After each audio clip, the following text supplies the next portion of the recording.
Umpisahan natin ang araw ng sipag. Dahil masipag na tayo, first booking, oversize at overweight. Mabait naman si customer kaya tinanggap ko na. Ang sabi niya, siya na daw ang bahala sa atin. Kailangan bang tupiin ng bag para may sakay ang ipapadala ni customer. Letos lang naman ito at ihahatid sa Marilao. Hindi ko na masasabayan to ng isa pang booking. Wala na kasing palalagyan. Medyo hirap na nga ako dahil nasa dulo na ng upuan ang puwet ko. Ganun pa man, nagpapasalamat tayo at nakarating tayo ng ligtas. Ugaliin nating magdasal bago magbiyahe. At sa ganun, magkaroon tayo ng patnubay mula sa taas. Ang sabi nga sa Biblia, nariyan ang Panginoon na nagbibigay ng lakas upang tayo makaiwas sa panganib at kamatayan. Napakaswerte natin, di ba? Dahil mayroong nagbabantay at nagpoprotekta sa atin. Salamat pala kay sir. Binigyan niya tayo ng malaking tip. Magandang pasok ng mga booking ngayon. Karamihan ng mga customer ko nag-aabot ng tip. Malaking tulong na kasi ito. Lalo na ngayon, sa fare ni Lalamove, medyo bumaba. Konting biyahe pa at dagdagan pa ng sipag. Makakabili din tayo ng bagong PC. Yung ginagamit ko kasi bumabagal na, kaya kailangan na natin mag-upgrade. Suggest naman kayo kung may alam kayong murang bilihan ng computer. Comment nyo na lang dito sa video natin.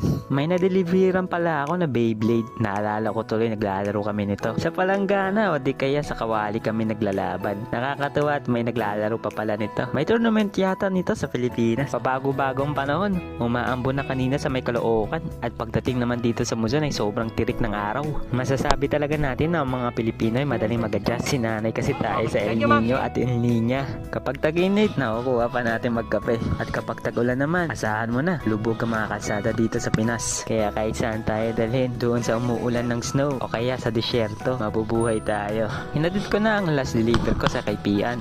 Shoutout pala kay Bossing. Umayag siya na isama natin sa video. Hanggang dito na lang muna ang aking vlog. Palike and follow na din. Salamat!